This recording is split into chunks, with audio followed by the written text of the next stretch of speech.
শোকাবিষ্ট অর্জুনের শোক নিবৃত্তির উপদেশ দেবার জন্য ভগবান পরবর্তী বিষয়ের অবতারণা করেছেন।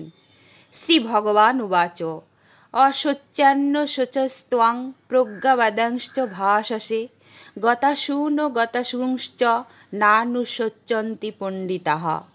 এই 11 নম্বর শ্লোকের বাংলা।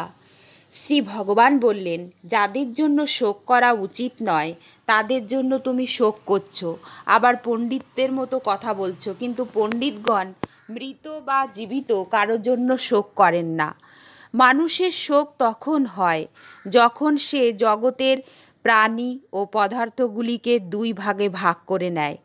সে দুটি হলো, এগুলি আমার এবং ওগুলি আমার নয়, বা এরা আমার নিজের আত্মীয় স্বজন এবং ওরা আমার নিজের কেউ নয়, কিংবা এরা আমার সমাজের, ওরা আমার সমাজের কেউ নয়, এরা আমার আশ্রমের আর ওরা আমার আশ্রমের নয়, এরা আমাদের পক্ষের আর ওরা আমাদের পক্ষের নয়।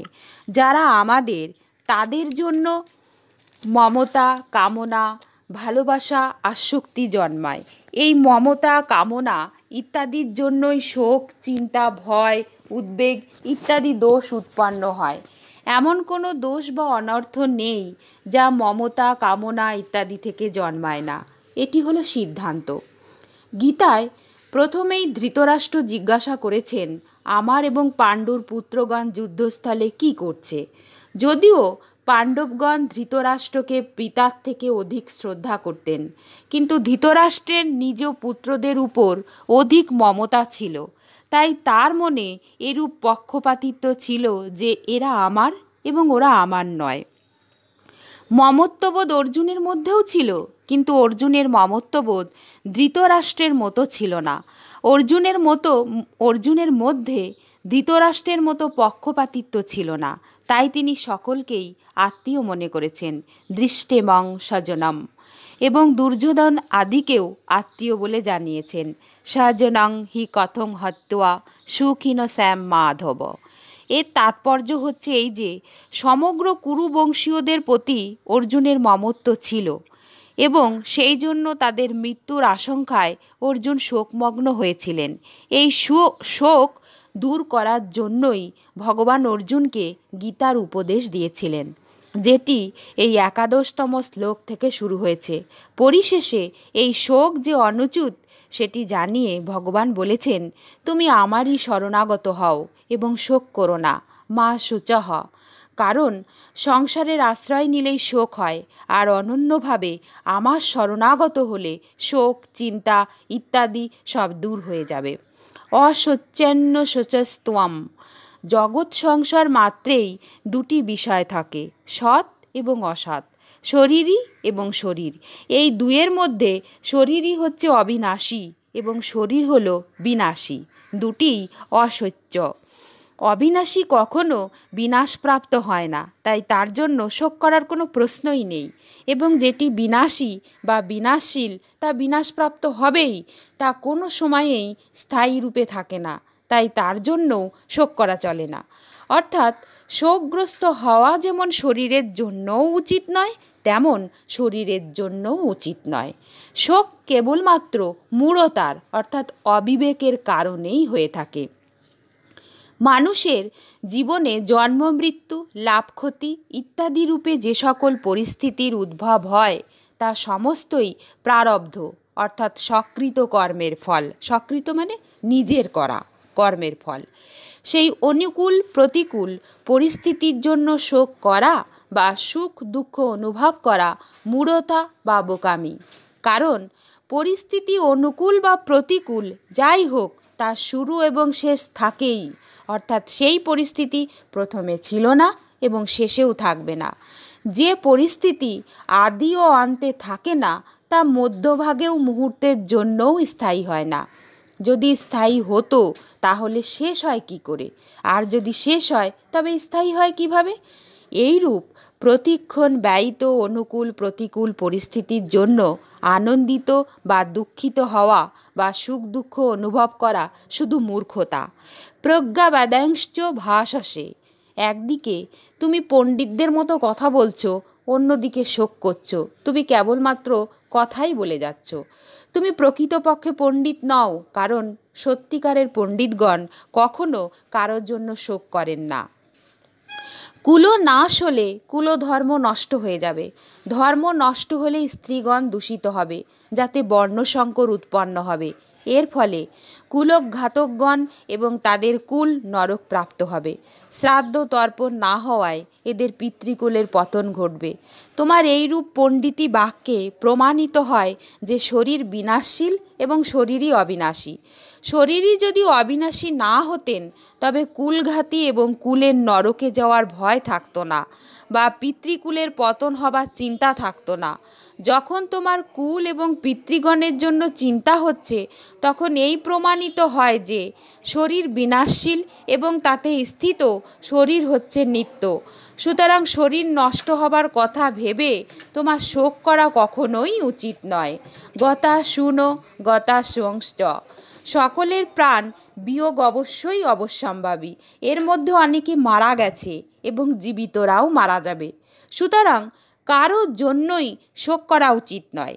তুমি যে শোক করছো এটা তোমার ভুল। যারা মৃত্যুপ্রাপ্ত হয়েছে তাদের জন্য শোক করা খুবই অন্যায়, কারণ মৃত প্রাণীদের জন্য শোক করলে সেই প্রাণীদের দুঃখ ভোগ করতে হয়। যেমন মৃত ব্যক্তিদের জন্য শ্রাদ্ধ তর্পণ করলে সেটি পরলোকে তারা প্রাপ্ত হন, সেইরূপ মৃত ব্যক্তিদের জন্য শোক বা কান্নাকাটি করলে পরিবার পরিজনগণের চক্ষু ও নাসিকা নিঃসৃত অশ্রু, কপ ইত্যাদিও মৃতাত্মাকে বিবশ হয়ে ভক্ষণ করতে হয়। যারা জীবিত তাদের জন্যও চিন্তা ভাবনা করা উচিত নয়। তাদের পালন পোষণ এবং ভালোভাবে থাকার সকল প্রকার ব্যবস্থা করা উচিত। ওর কি দশা হবে, ওর ভরণ পোষণ কীভাবে হবে, ওকে কে সাহায্য করবে ইত্যাদি চিন্তাভাবনা কখনো করা উচিত নয়, কারণ চিন্তা ভাবনাতে কোনো লাভ হয় না। আমার অঙ্গ সকল শিথিল হয়ে যাচ্ছে, মুখ শুষ্ক হচ্ছে ইত্যাদি বিকার উৎপন্ন হওয়ার মূল কারণ হলো শরীরের সঙ্গে একত্ববোধ। কারণ শরীরের সঙ্গে একত্ববোধ মেনে নিলেই শরীরের পালন পোষণকারীর সঙ্গে একত্ববোধ অনুভূত হয়, এবং সেই একত্ববোধের জন্যই আত্মীয়গণের মৃত্যুর আশঙ্কায় অর্জুনের মনে চিন্তা এবং শোক উৎপন্ন হয়েছিল, এবং এই চিন্তা ও শোকেই অর্জুনের শরীরে উপরিউক্ত বিকার প্রকটিত হয়েছে। ভগবান এখানে শোকের বিষয় হিসাবে গতাসুন এবং অগতাসুন বলে জানিয়েছেন। যার প্রাণত্যাগ হয়েছে তাকে গতাসুন, এবং যিনি এখনও জীবিত রয়েছেন তাকে অগতসুন বলা হয়। শ্রাদ্ধ তর্পণ না করলে পিতৃপুরুষ পতিত হন, এটি অর্জুনের গতাসুন সম্বন্ধে চিন্তা। এবং যাদের জন্য আমরা রাজ্য ভোগ এবং সুখ চাই, তারাই প্রাণ এবং সম্পত্তির মায়া পরিত্যাগ করে যুদ্ধে উপস্থিত, এটি অর্জুনের অগতাসুন সম্বন্ধে চিন্তা। উভয় চিন্তা শরীর ধরেই হয়েছে, সুতরাং দুটি চিন্তাই ধাতুরূপে এক, কারণ গতাসুন এবং অগতাসুন উভয়ই বিনাশশীল। গতাসুন এবং অগতাসুন এই দুয়ের জন্য কর্তব্য পালন করা চিন্তার ব্যাপার নয়।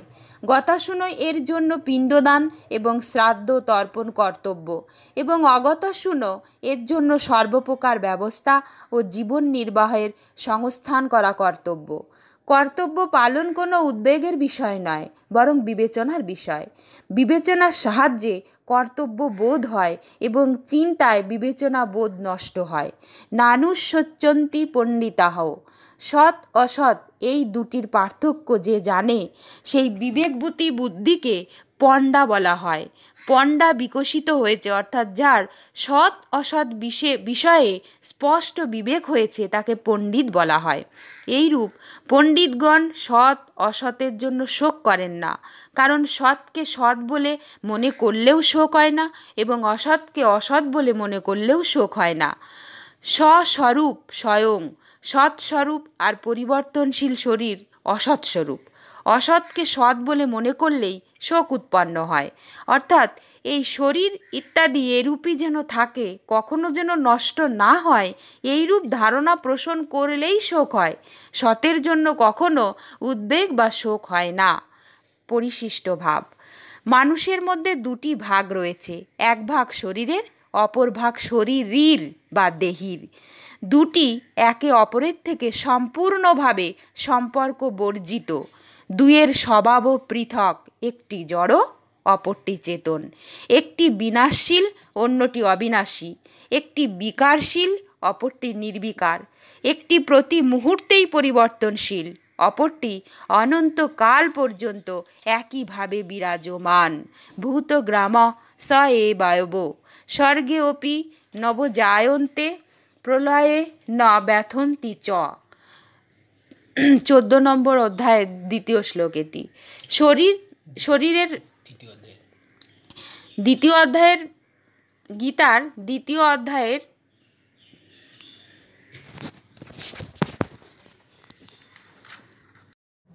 শরীর এবং শরীরই উভয়ই অসচ্য। শরীরের সর্বক্ষণ ক্ষয় হয়, তাই তার জন্য শোক করা উচিত নয়। আর শরীরের কখনোই বিনাশ হয় না, অতএব তার জন্যও শোক করা উচিত নয়। কেবল মূর্খতা বশে শোক করা হয়। শরীরের সর্বক্ষণই সহজ নিবৃত্তি হয় এবং শরীরই সর্বক্ষণই সকলের মধ্যে বিরাজিত। যারা শরীর এবং শরীরের এই ভেদ জানেন, সেই বিচক্ষণ ব্যক্তিগণ মৃত বা জীবিত কোনো প্রাণীর জন্যই কখনো শোক করেন না। তাদের কাছে পরিবর্তনশীল শরীরের বিভাগ এবং অপরিবর্তনশীল শরীরের অর্থাৎ স্বরূপের অর্থাৎ সত্তার বিভাগ পৃথক রূপে প্রকাশিত থাকে। গীতার উপদেশ আরম্ভ হয়েছে শরীর এবং শরীরের পার্থক্য নিয়ে। অন্যান্য দার্শনিক গ্রন্থ আত্মা অনাত্মার বর্ণনা করেছে ইদংতা রূপে অর্থাৎ অঙ্গুলি নির্দিষ্ট রূপ শৈলীর দ্বারা, কিন্তু গীতায় সেই শৈলীর অনুকরণ না করে সকলের বোঝবার মতো করে দেহ দেহী শরীর শরীরের বর্ণনা করা হয়েছে। এটি গীতার একটি বিশেষত্ব। সাধক যদি তার কল্যাণ চান, তাহলে তার সর্বপ্রথম জানা প্রয়োজন আমি কে। অর্জুনও তার কল্যাণের উপায় জিজ্ঞাসা করেছেন। দেহ এবং দেহীর পার্থক্য মেনে নিলেই কল্যাণ হওয়া সম্ভব। যতক্ষণ পর্যন্ত আমি দেহ এই ধারণা থাকবে, ততক্ষণ যতই উপদেশ শোনা যাক, শোনানো যাক এবং সাধন করা হোক, কল্যাণ হবে না। যে জিনিসটি নিজের নয় তাকে নিজের বলে মনে করা আর যা প্রকৃত নিজের তাকে নিজের মনে না করা এক মস্ত ভুল। নিজের জিনিস তাকেই বলা যায় যা সর্বদা আমার সঙ্গে থাকে এবং আমিও সর্বদা তার সঙ্গে থাকি। শরীর এক মুহূর্তও আমাদের সঙ্গে স্থায়ীভাবে থাকে না, আর পরমাত্মা সর্বক্ষণ আমাদের সঙ্গে থাকেন।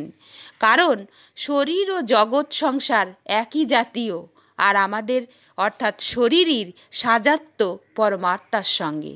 সেই জন্য পরমাত্মাকে আপন না ভেবে শরীরকে আপন ভাবাই সব থেকে বড় ভুল। এই ভুল দূর করার জন্যই গীতায় সর্বাগ্রে শরীর এবং শরীরের ভেদ নিয়ে বর্ণনা করা হয়েছে এবং সাধককে উদ্বুদ্ধ করা হয়েছে এই বলে যে যে মৃত্যু মুখে পতিত হয় সে তুমি নও, অর্থাৎ তুমি শরীর নও। তুমি জ্ঞাতা আর শরীর জ্ঞেয়, অর্থাৎ তুমি হচ্ছে যে জানে আর শরীর জ্ঞেয় অর্থাৎ জানার বিষয়। তুমি সর্বদেশীয়, নিত্য সর্বগত, येन সর্বমিদং ততম, আর শরীর একদেশীয়। তুমি চিন্ময় লোক নিবাসী, শরীর জড় সংসার নিবাসী। তুমি এই আমারই অর্থাৎ পরমাত্মারই অংশ, মমৈবাংশ জীবলোকে। শরীর প্রকৃতির অংশ, মন ষষ্ঠানি ইন্দ্রিয়ানি প্রকৃতিস্থানী। তুমি নিরন্তর অমরত্বে অবস্থান করো। শরীর নিরন্তর মৃত্যুর মধ্যে থাকে। শরীরের ক্ষতিতে তোমার কিছুমাত্র ক্ষতি হয় না। অতএব শরীরের জন্য তোমার শোক, চিন্তা, ভয় ইত্যাদি হওয়া উচিত নয়। শরীরই কোনো শরীরে লিপ্ত নয়, তাই একে সর্বব্যাপী বলা হয়েছে। সর্বগত যেন সর্বমিদম ততম।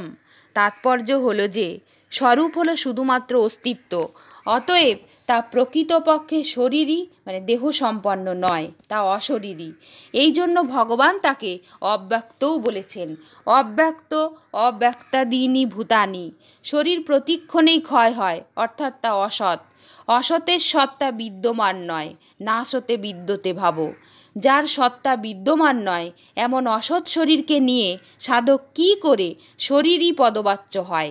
সেই জন্য সাধক শরীর তো নয়ই, শরীরইও নয়, কিন্তু এই প্রকরণে ভগবান সাধককে বোঝানোর জন্য সেই অস্তিত্বকে, স্বরূপকে শরীরই আখ্যা দিয়েছেন।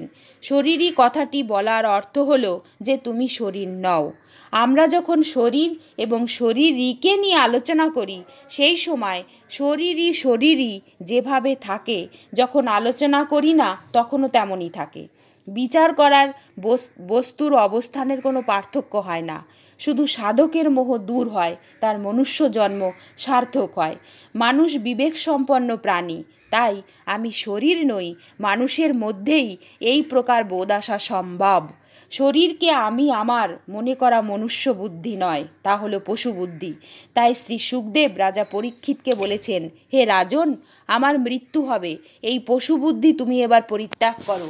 শরীর যেমন আগে ছিল না, পরে জন্ম হয়েছে, এবং আমার মৃত্যু হবে, তেমনি তুমি আগে ছিলে না, পরে জন্মেছ এবং পরে মারা যাবে, তেমন নয়।